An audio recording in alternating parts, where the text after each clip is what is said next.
A paz do Senhor Jesus para você. Eu sou o pastor Maxwell Fajardo, eu sou professor da Escola Dominical da Igreja Assembleia de Deus em Vila Perus, em São Paulo, e durante todo esse período de pandemia nós estamos disponibilizando para você semanalmente o conteúdo das nossas aulas da Escola Bíblica Dominical de nossa igreja. Lembro que nesse trimestre estamos estudando a carta de Paulo aos Efésios, com base na revista da Escola Dominical da CPAD. Está aqui a Igreja Eleita, redimida pelo sangue de Cristo e selada com o Espírito Santo da promessa. É a revista que está estudando todos os versículos da carta de Paulo aos Efésios. E hoje nós vamos falar sobre a lição de número 7. A lição de número 7, cujo título é Cristo é a nossa reconciliação com Deus.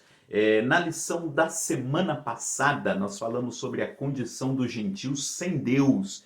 E todas as lições são continuidade da lição anterior, né? Lógico, nós estamos passando por todos os textos da carta de Paulo aos Efésios. Mas essa lição, especificamente, tem uma relação muito forte com a lição da semana passada, né? Nós podemos dizer que essa lição de hoje, ela conclui aquilo que nós discutimos na semana passada. Então, se você não acompanhou a aula da semana passada, você tem a oportunidade de procurar aqui no nosso canal, assistir a aula. Mas primeiro, fique aqui conosco, vamos acompanhar a lição de hoje, lição número 7, e depois, havendo tempo, dá uma olhada lá na lição de número 6, que vai ser muito importante. Então nós vamos estudar no capítulo 2, do versículo 14 ao versículo 19. Efésios capítulo 2, do versículo 14 ao versículo 19. Eu convido você a acompanhar a leitura aqui comigo. Diz o seguinte: porque ele é a nossa paz, o qual de ambos os povos fez um, e derribando a parede de separação que estava no meio, na sua carne desfez a inimizade, isto é, a lei dos mandamentos, que consistia em ordenanças, para criar em si mesmo dos dois um novo homem, fazendo a paz, e pela cruz reconciliar ambos com Deus em um corpo, matando com ela as inimizades. E vindo, ele evangelizou a paz a vós que estáveis longe e aos que estavam perto, porque por ele ambos temos acesso ao Pai em um mesmo Espírito. Assim que já não sois estrangeiros nem forasteiros, mas concidadãos dos santos e da família de Deus. Eu lembro a você que na lição da semana passada nós falamos sobre a condição dos gentios sem Deus. E sempre vale a pena lembrar que a maior parte dos leitores para os quais Paulo escreveu a carta aos Efésios eram gentios. O que isso quer dizer? Eram pessoas que não faziam parte da comunidade religiosa dos judeus.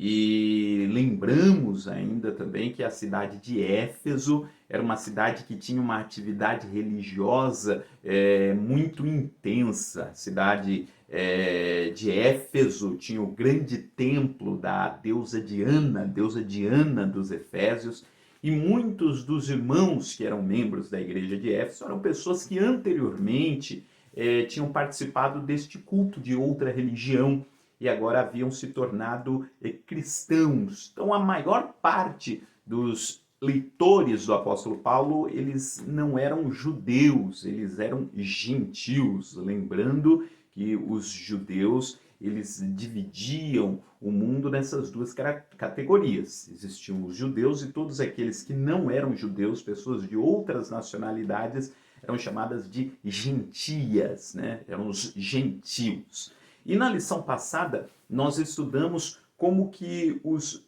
gentios eles eram retratados pelos judeus. Nós vimos como os gentios não tinham direito de participar da religião judaica, a não ser que se tornassem prosélitos, né?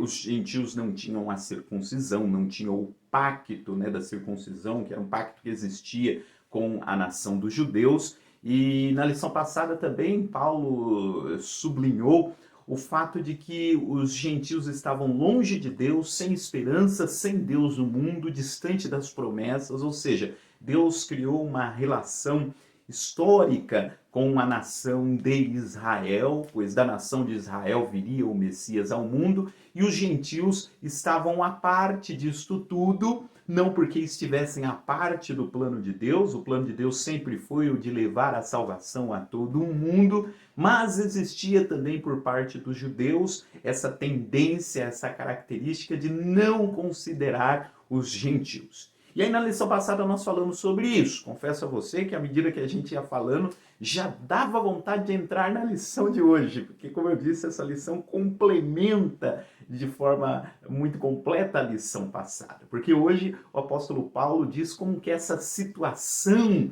de exclusão dos gentios, ela foi anulada, ela foi superada por intermédio do ministério de Cristo. E como é que isso aconteceu? Como é que toda esta divisão que existia entre judeus e gentios foi superada por conta do Evangelho? Então, o apóstolo Paulo começa a falar sobre isso no versículo 13. Embora a lição de hoje, a leitura bíblica em classe que a gente começou, tenha início aí no versículo 14, esse é um assunto que Paulo fala já a partir do versículo 13. E eu vou pegar aqui a minha Bíblia e ler para você o versículo 13. Lembro lá que no 12 ele estava dizendo que naquele tempo nós estávamos sem Cristo, separados da comunidade de Israel, estranhos aos concertos da promessa, não tendo esperança e sem Deus no mundo. Essa é a situação expressa lá no versículo 12. E o que acontece no versículo 13? Mas agora, veja, nós já estudamos o primeiro capítulo da carta de Paulo aos Efésios, e boa parte aqui do segundo capítulo a gente percebe como Paulo dá essas viradas, né, no seu discurso. Ele está falando alguma coisa e aí ele coloca lá uma partícula como esse mas agora, para mostrar justamente a forma como as coisas mudaram, como as coisas viraram. Né? E ele diz, mas agora, o que aconteceu? Mas agora em Cristo Jesus, vós que estáveis longe, já pelo sangue de Cristo, chegastes perto. Muito interessante a forma como o apóstolo Paulo escolhe as palavras aqui para falar. Ele não é à toa que ele usa essa expressão, vós que estáveis longe, porque justamente era a expressão que os judeus utilizavam para falar dos gentios. Os gentios eram considerados, de fato, e era essa a expressão que era usada, era considerado o povo que estava longe. Nós estamos perto de Deus, estamos perto das promessas, e vocês estão longe.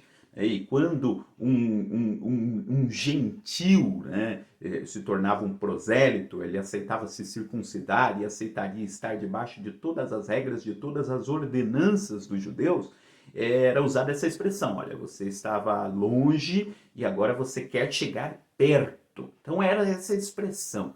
E aí o apóstolo Paulo diz, olha, vocês que estavam longe, eram considerados o povo distante, o povo que estava longe das promessas de Deus, agora vocês chegaram perto. E não chegaram perto por conta das ordenanças, por conta das regras religiosas, não. Vocês chegaram perto por intermédio do Senhor Jesus Cristo. Foi Cristo quem promoveu esta aproximação dos gentios. E como é que isto aconteceu? Então ele diz, no versículo 13, mas agora em Cristo Jesus, vós que estáveis longe, já pelo sangue de Cristo chegastes perto. E por quê? Porque ele é, no versículo 14, porque ele é a nossa paz, o qual de ambos os povos fez um, e derribando a parede de separação que estava no meio. Essa figura que o apóstolo Paulo usa, ela é muito interessante. Ele diz que Jesus, através do seu ministério, através do seu sangue, ele derrubou a parede de separação que estava no meio, entre judeus e gentios. E mais uma vez, não é à toa que o apóstolo Paulo escolhe justamente essa expressão derribando a parede de separação que estava no meio.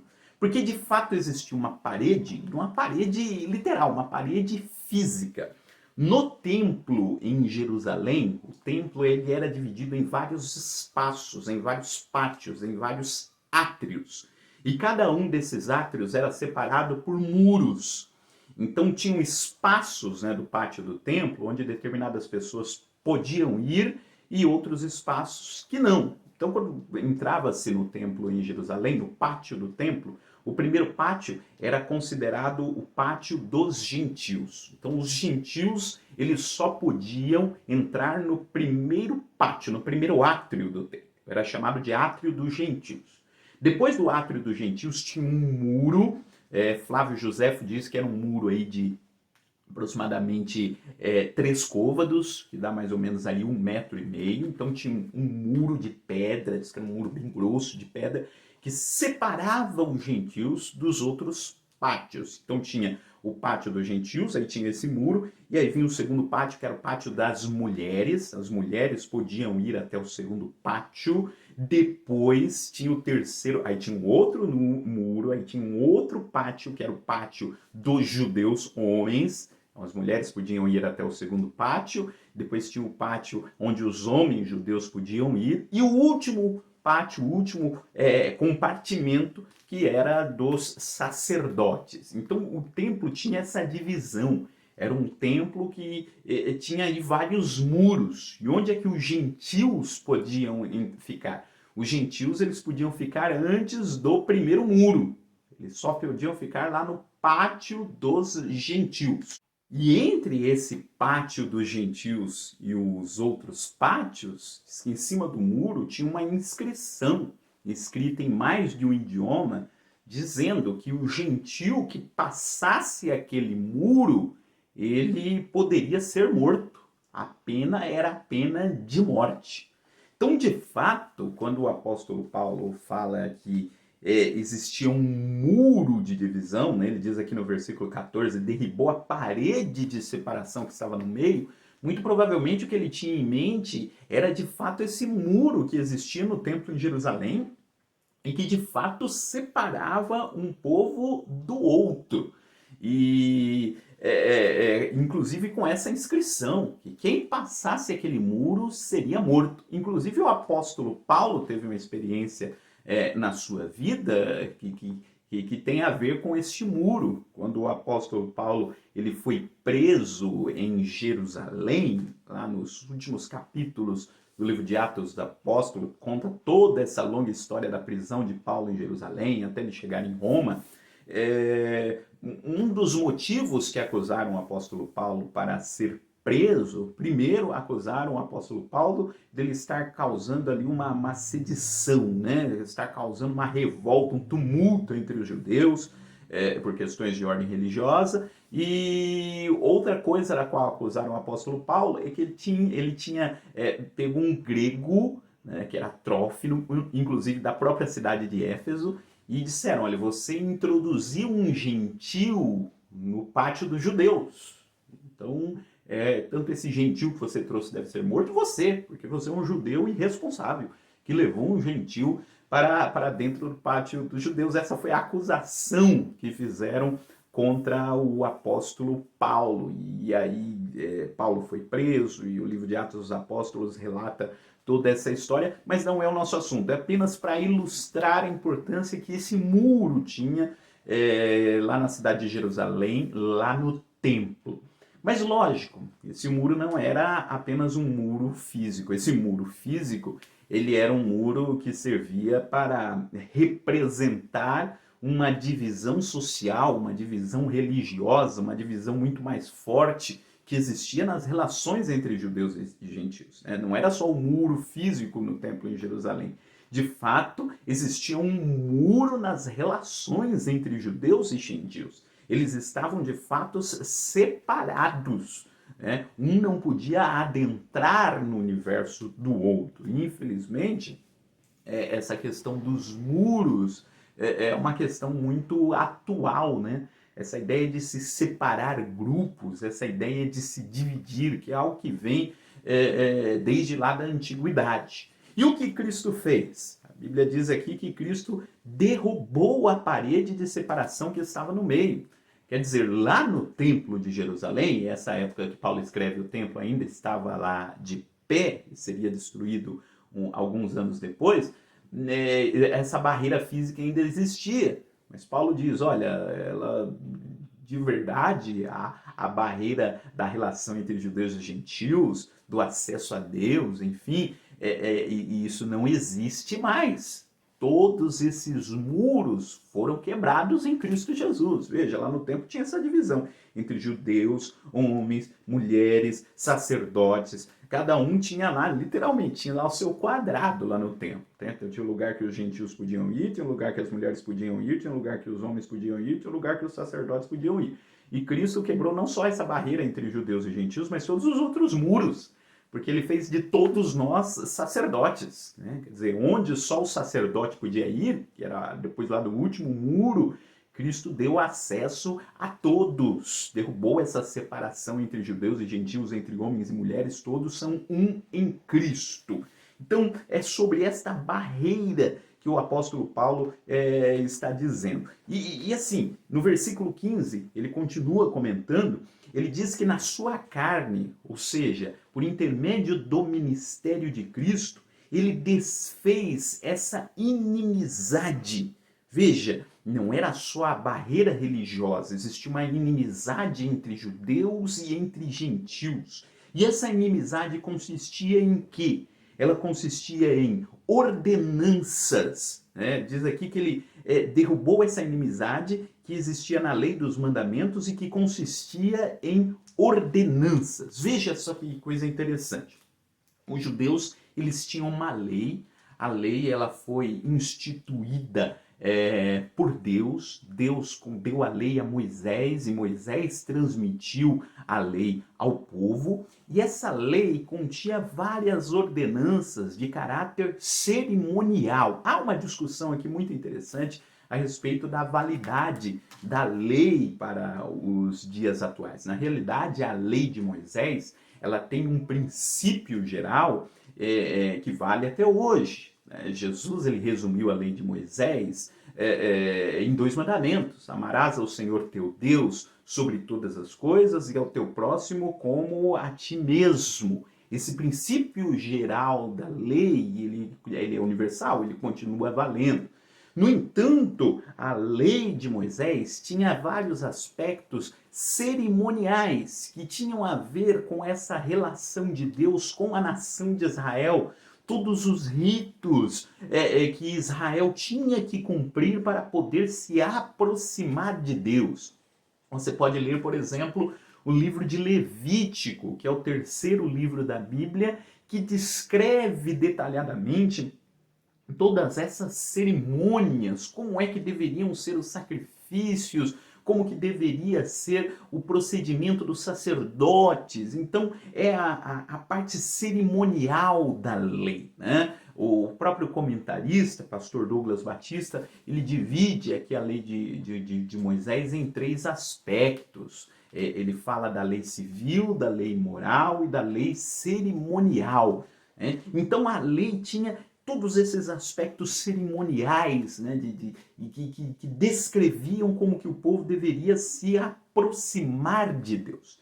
E além dessas questões cerimoniais, de todos os detalhes que estavam prescritos lá na lei, os próprios judeus criaram também algumas regras extras, né, algumas regras além disso, que vieram do seguinte: discutia-se ali os preceitos da lei e discutia-se como que isto seria aplicado. Então, por exemplo, a lei dizia que não se podia trabalhar nos sábados. O sábado é sagrado, é o dia do Senhor, o judeu ele não pode trabalhar no sábado, mas aí os rabinos, os mestres da lei, discutiam até o que poderia ser considerado trabalho no sábado. Então, a lei diz que não se pode trabalhar no sábado. Mas o que é considerado trabalho no sábado? O próprio Senhor Jesus, ele deu um exemplo quando ele foi falar do sábado, né? Se cair um animal seu no buraco no sábado, você pode resgatar ou não resgatar? E Jesus diz, vocês resgatam o animal, vocês se preocupam com a vida de um animal no sábado, porque não se preocupam com a vida de um ser humano.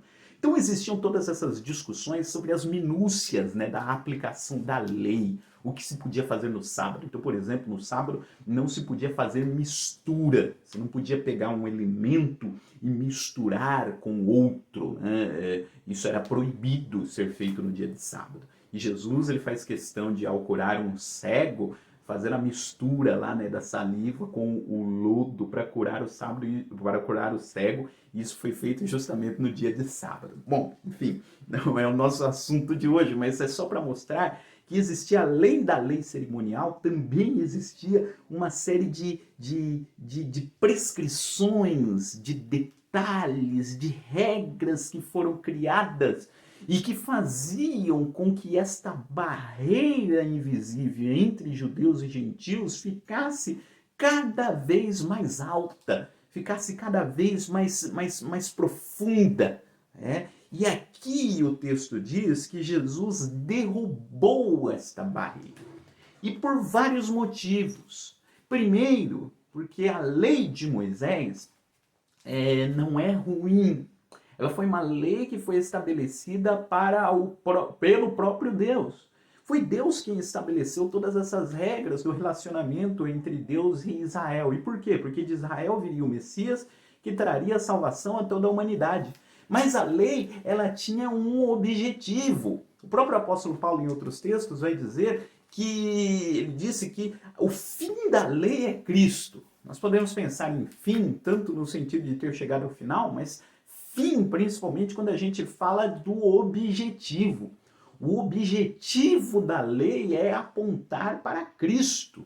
E Cristo foi aquele que cumpriu toda a lei. Lembra que eu falei lá no início que a lei tem um princípio geral, que é amar a Deus acima de todas as coisas e ao teu próximo como a ti mesmo? Jesus foi o único que conseguiu cumprir cabalmente todo esse princípio geral da lei. Cristo foi o único que cumpriu tudo aquilo que a lei exigia e criticou todos esses mandamentos adicionais que foram acrescentados depois e que separava as pessoas em vez de uni-las. Mas Cristo foi o fim da lei, nesse sentido de que a lei nele se cumpriu. Então não há mais a necessidade de guardar todos esses requisitos cerimoniais, todos esses detalhes, todas essas coisas que foram prescritas lá na lei de Moisés. Então, não existem mais essas divisões. Então, quando Paulo diz aqui no versículo 15 da lei dos mandamentos que consistiam em ordenança, essas coisas já não são mais necessárias, porque o objetivo da lei foi alcançado em Cristo. E veja, quando a lei foi promulgada, você pode ler isso lá no livro de Êxodo, quando Deus deu a lei ali para o povo, houve um pacto que foi feito. Foi aspergido um sangue de animal lá pelo sacerdote, Moisés ali presente, e foi dito, esse é o testamento do sangue, da aliança que está sendo feita entre Deus e vocês. E Jesus, que cumpriu toda a lei, que foi o objetivo da lei, Jesus ele falou, olha, agora eu apresento para vocês um novo testamento. Um testamento que é um testamento melhor do que aquele primeiro. É uma nova ordenança que substitui aquela primeira. Então, foi isso que Cristo fez. Então, tudo aquilo que separava em Cristo caiu por terra. E quais são as consequências disso? Então, Paulo diz aqui no versículo 16. Pela cruz, ele reconciliou ambos com Deus em um corpo, matando com ela as inimizades. Foi por intermédio da cruz, onde ele primeiro promoveu esta reconciliação entre judeus e gentios. Mas eu gostaria primeiro de frisar o que ele diz aqui no versículo 15, que Cristo derrubou, né, todas essas leis dos mandamentos, essas ordenanças, para criar em si mesmo dos dois um novo homem. Dos dois quem? Dos dois grupos, judeus e gentios. E aí que eu acho que é a coisa mais bonita que aparece aqui nesse texto. Porque eu estou falando já desde a semana passada sobre essa divisão entre judeus e gentios. E talvez a nossa primeira reação seja de imaginar o seguinte: então quer dizer que os judeus eles estavam em determinada posição e os gentios estavam abaixo, ou os gentios estavam distantes, né, para usar essa expressão do apóstolo Paulo. Então, o que Jesus fez? Jesus pegou os gentios que estavam aqui embaixo e elevou a mesma condição dos judeus. Então, agora os gentios têm os mesmos privilégios que os judeus tinham, e então os gentios agora são como os judeus. Né? Então, o padrão era que eram os judeus, os gentios estavam abaixo do padrão, então Jesus colocou aqui os gentios do lado dos judeus. É isso? Não. O apóstolo Paulo responderia, não. Jesus não pegou os gentios e trouxe para o mesmo padrão dos judeus, igualou eles aos judeus. Pelo contrário, diz aqui que dos dois povos, ele fez um novo homem. O que isso quer dizer? Não é que ele pegou os gentios e trouxe até o mesmo nível que estavam os judeus. Pelo contrário, ele pegou os gentios e elevou tanto os gentios quanto os judeus a um outro padrão, que não é esse mesmo padrão que os judeus estavam. Ele construiu algo novo. Ele construiu um novo povo. Não é que ele tornou os gentios como judeus. Não. Ele pegou gentios e judeus e transformou numa terceira coisa. Transformou em algo diferente, em algo novo. O padrão não é mais aquilo que os judeus diziam. Não é que houve uma inclusão de todo mundo ao padrão dos judeus. Não, houve a criação de algo novo, em que tanto judeus quanto gentios passam a participar. Para mim, essa é a parte mais bonita do texto. Dos dois fez um novo homem fazendo a paz. Eu quero explicar essas duas expressões. Por que ele fala novo homem e não novo povo? Mas antes de falar do porquê homem aqui no lugar de povo, por que dos dois ele fez um novo homem, e quando talvez o ideal seria dizer que ele fez um novo povo, porque tinham dois povos, judeus e gentios. Então você vai dizer, então, ok, eu entendi essa parte. Ele não igualou os gentios aos judeus, ele fez um novo povo. Na realidade, ele não usa a expressão povo, ele fala um novo homem. E por que novo homem? Primeiro vamos explicar o significado dessa palavra novo. Para nós, na língua portuguesa, nós usamos a palavra novo com vários sentidos, com vários significados. No entanto, na língua grega, que foi a língua na qual o Novo Testamento foi escrito, existiam duas palavras diferentes para designar novo. A primeira delas é a palavra neos.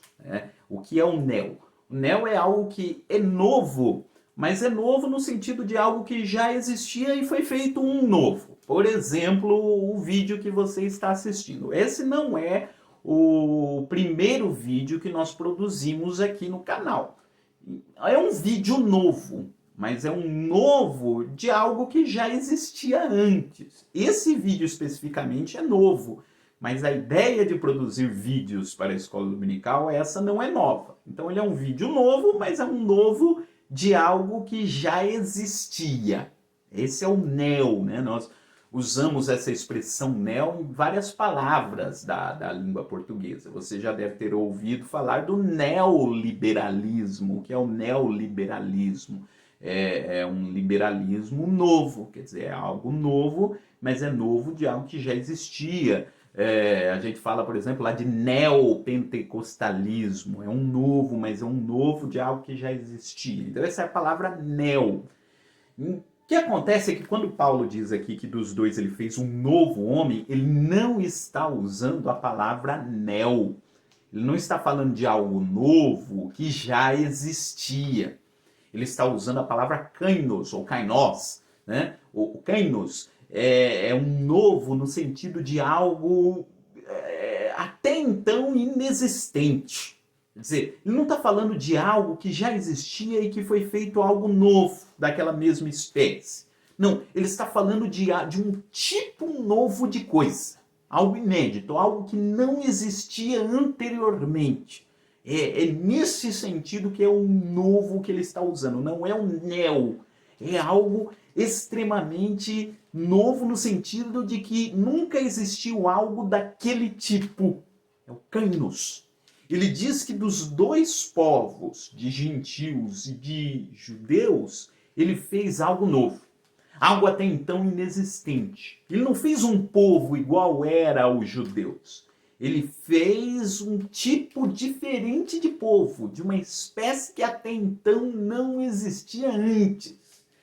Em Cristo, Deus promoveu algo que até então não tinha acontecido na história da humanidade. E o que foi isso? E aí a gente entende por que ele usa a expressão novo homem e não novo povo. Porque a igreja não é um novo povo no sentido étnico. Porque se fosse esse novo de fazer algo novo de algo que já existia, alguém poderia dizer o seguinte, então quer dizer que Deus agora criou um novo povo. Agora não são mais os judeus que têm a primazia, que têm as promessas de Deus, agora Deus vai começar um novo povo. Então ele vai escolher um novo Abraão, vai começar uma nova descendência a partir de alguém, vai se repetir toda a história que tinha acontecido lá com Israel. E aí Paulo vai dizer, não é mais essa ideia de povo igual era lá com os judeus. O que Cristo fez foi um novo homem. Como assim um novo homem? Ou seja, uma nova humanidade. O que está em jogo aqui não é só a criação de um novo povo, um povo que ficaria no lugar de Israel. Não. O que está em jogo aqui, o que está em pauta aqui, é a criação de um novo homem, ou seja, a criação de uma nova humanidade. Deus não criou só um novo povo étnico. Quer dizer, ele não criou um novo povo no sentido étnico. Ele criou uma nova humanidade, um novo jeito de ser humano. Ou seja, até então, nós falamos isso em algumas aulas anteriores, você tinha um modelo de ser humano, que era um modelo que vem lá do velho Adão, o homem pecaminoso, o homem do pecado. Em Cristo, agora se tem a possibilidade de ser um novo ser humano à medida de Cristo. Então, com a igreja, na realidade, Deus não está só apenas criando um novo povo, ele está criando uma nova humanidade, uma nova criação. E ele diz, por isso que Paulo diz, dos dois povos, tanto de judeus quanto de gentios, ou seja, dos judeus e de todos os outros, de todos os outros povos que indefinidamente eram chamados de gentios, desses dois grupos, Deus agora fez um novo homem, uma nova humanidade, um novo jeito de ser humano. Nessa nova humanidade não vale o critério étnico. E é interessante que já passaram-se mais de 2000 anos e a gente continua criando distinções étnicas ou achando que determinado povo é superior a outro povo. Sempre parece que o povo que está em evidência no contexto internacional, parece que às vezes essas pessoas que são daquele grupo são consideradas superiores aos demais povos. Então, os europeus, os norte-americanos, enfim, parece que às vezes a gente, até que não somos parte desses povos, às vezes temos essa tendência de viver como povos superiores a, por exemplo, aos grupos indígenas, superiores aos grupos africanos, aos países africanos. E aqui o que o apóstolo Paulo está dizendo é que não valem mais critérios étnicos, porque a nova humanidade que Deus criou a partir de Cristo, ela é feita de gente de todos os povos, das línguas, tribos e nações. É uma nova humanidade. Não há mais barreiras, não há mais muros entre nações, entre povos, porque em Cristo todos têm a oportunidade de serem um nele. É por isso que lá no Apocalipse, a Bíblia diz que nas visões do apóstolo João, lá do céu, ele via povos, um grande povo que era formado por pessoas que vieram de diferentes povos, línguas, tribos, nações.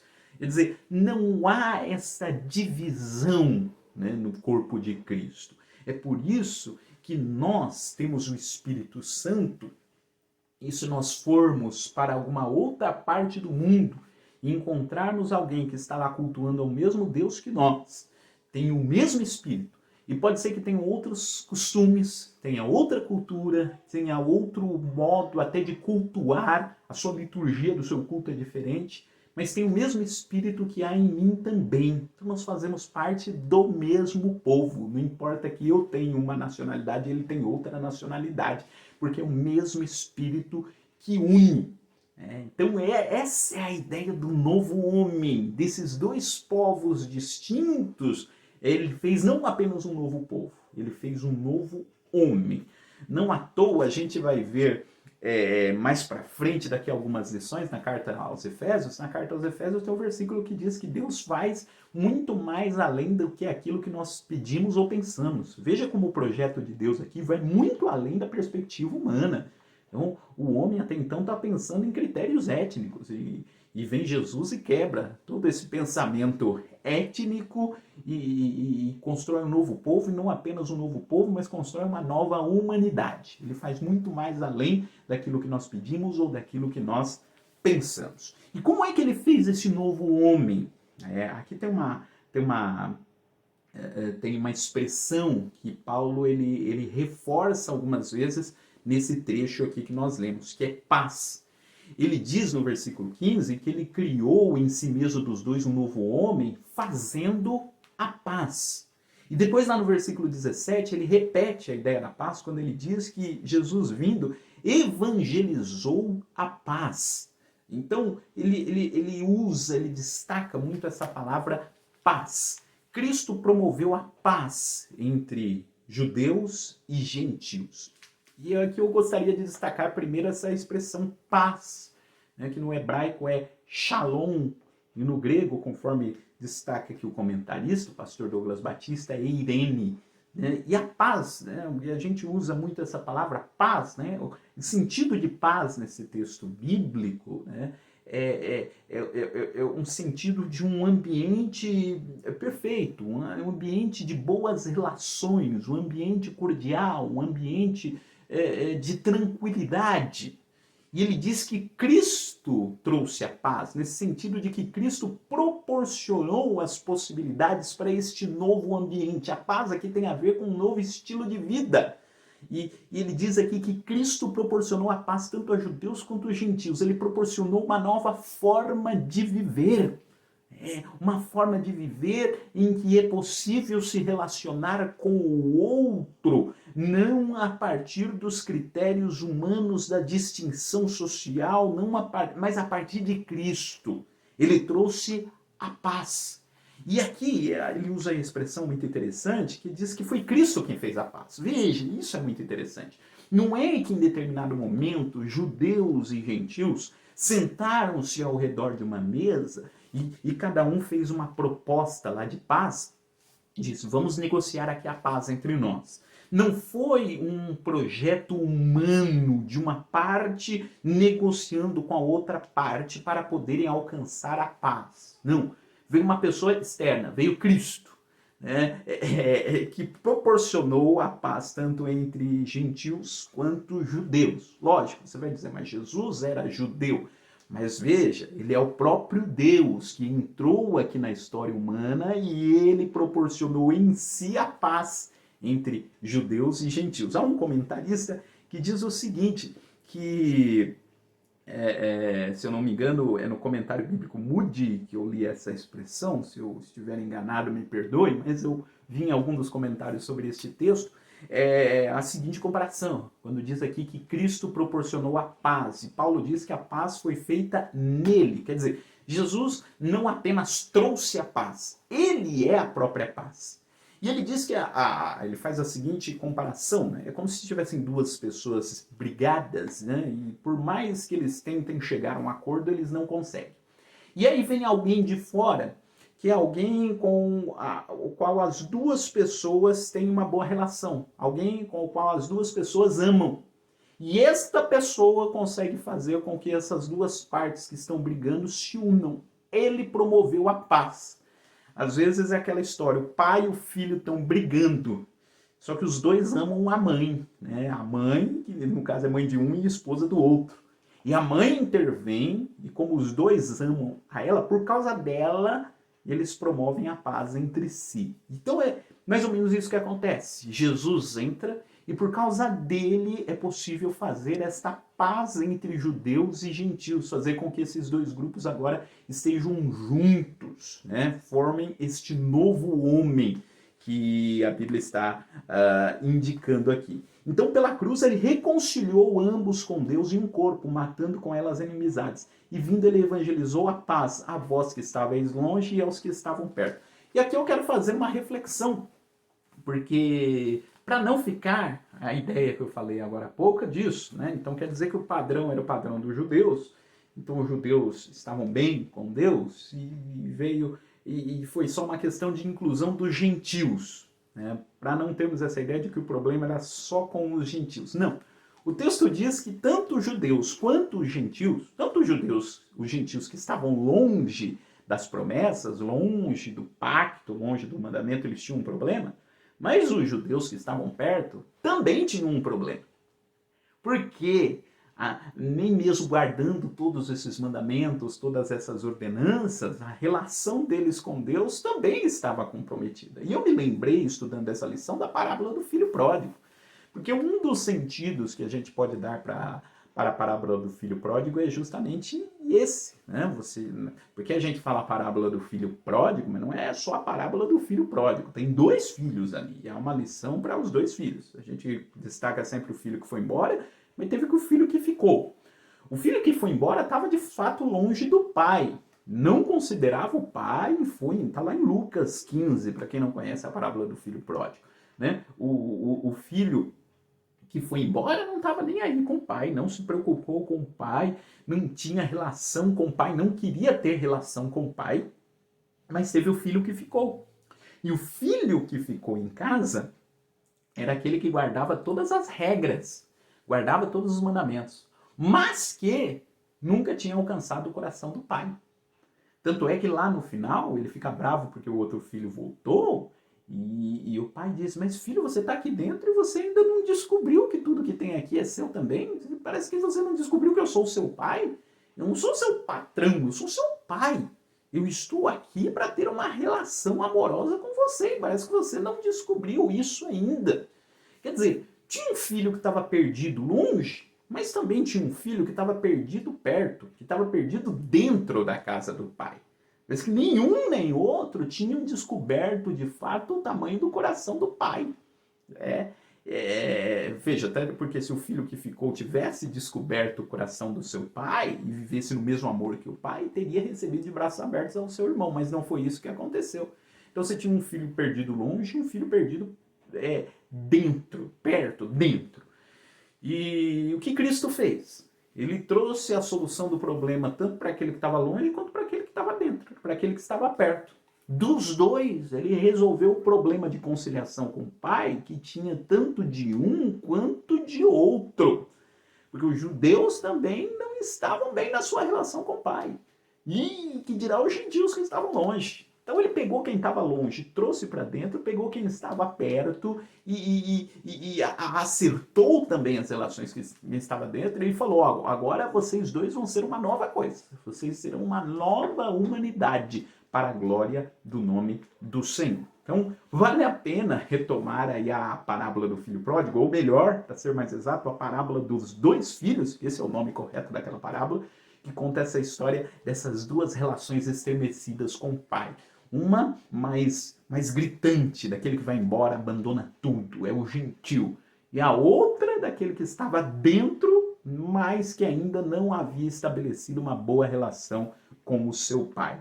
E a parábola do filho pródigo termina sem a gente saber o que aconteceu com os dois filhos no final da história. Quer dizer, a gente sabe o que aconteceu com aquele que retornou, mas não sabe qual foi a posição do filho que tinha ficado.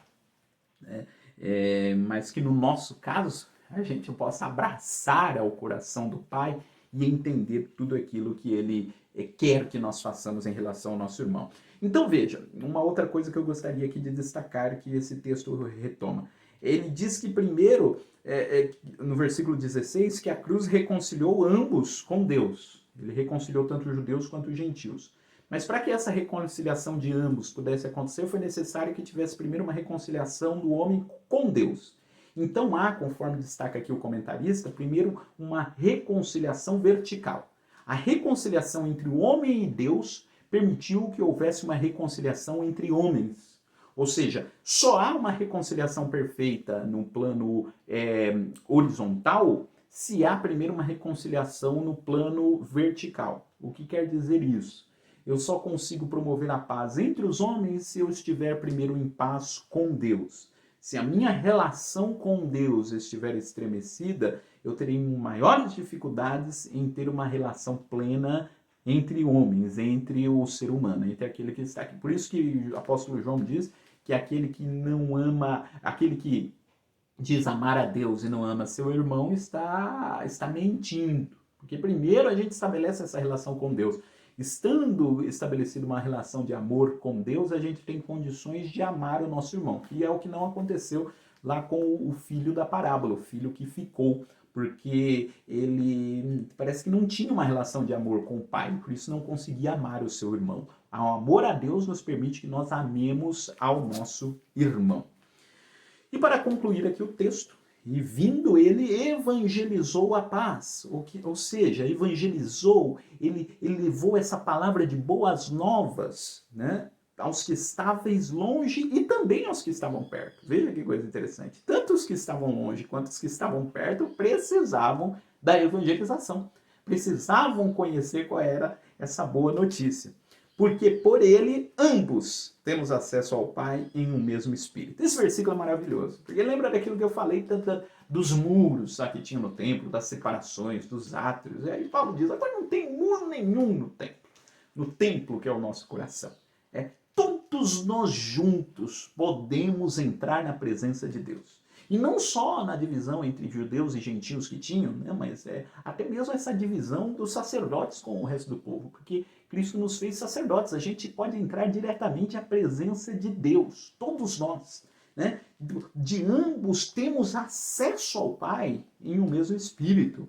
Há um comentário que diz que quando ele fala desse ter acesso, ele está pensando justamente naquela pessoa que tinha a função de introduzir o outro à presença do rei. Se você tinha uma audiência com o rei, tinha aquele funcionário que te levava até a presença do rei para você se apresentar ao rei. Então Jesus é aquele que nos introduziu à presença de Deus, nos deu condições de nós chegarmos à presença de Deus. Dessa forma, versículo 19, vocês já não são estrangeiros, nem forasteiros, mas concidadãos dos santos e da família de Deus. Então, para concluir, nesse versículo 19, ele diz que os gentios não precisavam mais se sentir estrangeiro. E dizem que uma das coisas piores que existem é a pessoa ser um estrangeiro, você estar num país diferente, numa cultura diferente, onde, por exemplo, você não conhece a língua, você não conhece a cultura, você não tem laços com ninguém que está ali, a pessoa se torna totalmente perdida. E às vezes a pessoa já está ali acomodada, a pessoa já está ali, já ganhou o seu visto, a pessoa já está, já tem as suas relações, mas às vezes pelo fato de ser estrangeiro ele não tem os mesmos direitos da pessoa que mora ali. Quer dizer, ele até já fala língua, já conhece a cultura, já tem amizades lá, mas o fato do rótulo estrangeiro faz com que ele não tenha os mesmos direitos de quem é nascido ali. E aí Paulo diz, não é mais o caso de vocês. Em Cristo vocês não são estrangeiros. Em Cristo não tem um que tem mais direito e outro que tem menos direito. Em Cristo nós somos um novo homem, um novo povo, uma nova criação para a glória de Deus. Deus possa abençoar você. Espero que esta aula tenha sido uma aula abençoadora para a sua vida. Te convido para a lição de número 8 da próxima semana, edificado sobre o fundamento dos apóstolos e dos profetas, e que nós vamos concluir o capítulo 2 da carta aos Efésios. Vamos orar? Você quer orar comigo? Então eu quero orar com você e por você neste momento. Amado Deus, glorioso Pai, nós te louvamos e te engrandecemos, Senhor. É maravilhoso, Senhor, estudar a Tua Palavra. E só percebemos o quanto isso é maravilhoso à medida que nós estamos estudando, à medida que nós estamos falando, à medida que nós estamos lendo. E, Senhor, nós queremos agradecer por isso. Queremos agradecer pela vida deste Teu servo. E cremos, Senhor, que mesmo por intermédio desses meios virtuais, eles podem ser usados para a glória do Teu nome. E creio que o Senhor é aquele que está abençoando, está alcançando a vida deste Teu servo, desta Tua serva, que está nos acompanhando a cada semana nesses vídeos. Pai querido, que o coração de cada um deles possa se sentir, Senhor, em chamas pela Tua palavra. Eles possam sentir o coração arder, Senhor, por intermédio da boa nova do Evangelho que aqui temos pregado. Que o Teu nome possa ser glorificado. Dê graça, Senhor, a esse Teu servo que está nos ouvindo, nesse período de pandemia. O Senhor conhece os problemas e as dificuldades pessoais de cada um nesse período. Que o Senhor dê força, que o Senhor possa trazer a paz que nós falamos na aula de hoje. Essa paz, Senhor, que diz lá no livro de Filipenses, que é uma paz que sobrepuja, que vai além de qualquer entendimento humano.